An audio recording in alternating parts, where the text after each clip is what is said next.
اللہ کے نام سے شروع جو نہایت مہربان اور رحم والا ہے۔ حضرت آسیہ علیہ السلام نے اللہ تعالیٰ سے دعا مانگی، اے پروردگار میرے لیے جنت میں گھر تیار کروا دے، مجھے فرعون سے بچا لے اور ان ظالموں سے بچا لے۔ حضرت نوح علیہ السلام کے پوتے مسلام بن ایام جس علاقے میں آباد تھے اس کا نام مصر پڑ گیا تھا۔ یہاں کوئی قوم پروان چڑھی اور فرعون حکمران بن گیا، اور جب حضرت یوسف علیہ السلام مصر کے حاکم بنے تو ان کے والد یعقوب علیہ السلام باقی بیٹوں سمیت مصر روانہ ہو گئے اور گوشن کے علاقے میں رہنے لگے۔ انہیں بنی اسرائیل کے نام سے جانا جاتا۔ فرعون کو نجومیوں نے یہ بتایا، بنی اسرائیل میں ایک لڑکا پیدا ہوگا جو تمہاری حکومت ختم کر دے گا اور وہ تمہیں مار دے گا۔ فرعون نے اس خطرے سے بچنے کی یہ تجویز کی کہ بنی اسرائیل کو غلام بنا لیا، وہ ان پر ظلم کرتا، ان کے ہاں پیدا ہونے والے لڑکوں کو مار دیتا اور لڑکیوں کو زندہ رکھتا۔ اس نے یہ نہیں سوچا تھا کہ اللہ تعالیٰ نے یہ فیصلہ کر لیا ہے کہ اس کا ظلم ختم کیا جائے۔ آخر کار فرعون کو ختم کرنے والا بچہ پیدا ہو کر رہا۔ حضرت موسیٰ علیہ السلام کے والد کا نام عمران اور والدہ کا نام ایارکا تھا۔ ان کو خوف تھا کہ فرعون بچہ پیدا ہوتے ہی مار نہ دے۔ ماں کو پہلے ہی وحی آ چکی تھی کہ بچے کو دودھ پلانا اور جب خطرہ لگے دریا میں ڈال دینا اور ڈرنا نہیں۔ پھر حکم آیا، اس بچے کو صندوق میں رکھو اور صندوق دریا میں ڈال دو اور دریا اسے کنارے پر ڈال دے گا، پھر اسے ہمارا دشمن اٹھا لے گا۔ اور ان کی والدہ کو تسلی دی کہ اس بچے کو دوبارہ آپ کو لوٹا دیا جائے گا اور وہ ہمارے رسولوں میں سے ہوں گے۔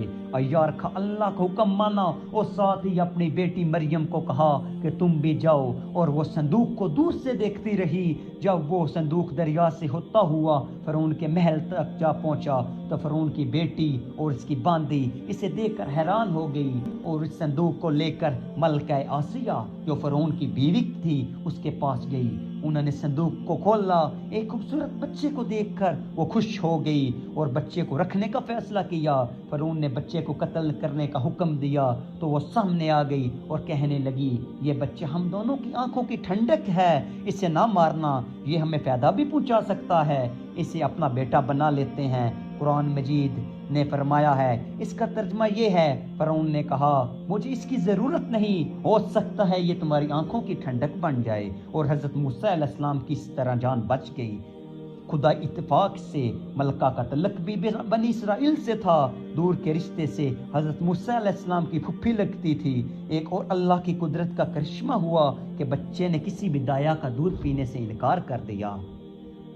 ہم دائیوں کا دودھ موسیٰ علیہ السلام پر حرام کر دیا۔ موسیٰ علیہ السلام کے دودھ کے لیے ایسی عورت کی تلاش شروع کی جو اس بچے کو واقف آ جائے، تو موسیٰ علیہ السلام کی بہن سامنے آ گئی اور کہا میں تمہیں ایسے اہل خانہ کی اطلاع دیتی ہوں جو اس بچے کو پالے۔ تو موسیٰ علیہ السلام نے جب اپنی والدہ کو دیکھا تو وہ اس سے لپک کر ان سے چپک گئے اور وہ اللہ کے حکم سے اپنے بچے کی ہدایہ بن گئی۔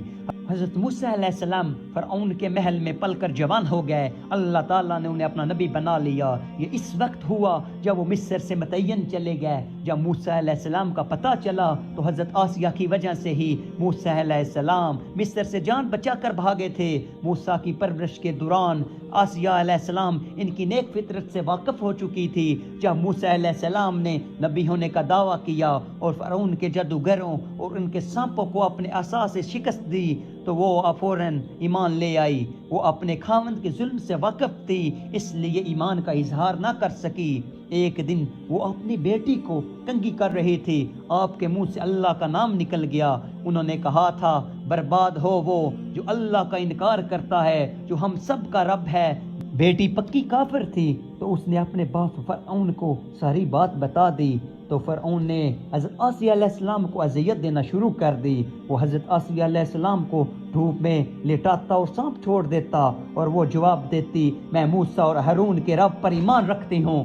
فرعون نے ان کے کئی رشتہ داروں کو ذبح کروا دیا، لیکن انہوں نے پھر بھی فرعون کو رب نہ مانا۔ آخر کار فرعون نے ان کے ہاتھ پاؤں میں کیل گھاڑ دیے اور سینے پر بھاری چٹان گرا دی۔ حضرت آسیہ علیہ السلام نے اللہ سے دعا مانگی میرے لیے جنت میں ایک گھر بنا دیں اور مجھے فرعون سے نجات دے دیں۔ بعض روایات میں موسیٰ علیہ السلام یہ منظر دیکھ رہے تھے، انہوں نے بھی دعا کی اے اللہ بعض روایات میں آتا ہے موسیٰ علیہ السلام یہ منظر دیکھ رہے تھے، انہوں نے بھی دعا کی، اے اللہ یہ رنج و غم آسیہ سے اٹھا لے۔ اللہ تعالیٰ نے فرشتے بھیجے، ان کے اپنے پروں کا سایہ حضرت آسیہ پر کیا اور پھر ان کو جنت میں محل دکھایا اور وہ مسکرائی۔ اللہ تعالیٰ نے ان کی روح کو اپنی طرف اٹھا لیا۔ حضرت آسیہ کا شمار جنت میں سب سے زیادہ فضیلت رکھنے والی عورتوں میں ہوگا۔ قرآن پاک سورۃ تحریم میں اللہ تعالیٰ نے اپنے دو پاک نبیوں حضرت نوح علیہ السلام اور حضرت لوط علیہ السلام کی بیویوں کی مثال دی، جو نیک مردوں کی بیویاں ہونے کے باوجود کافر رہیں۔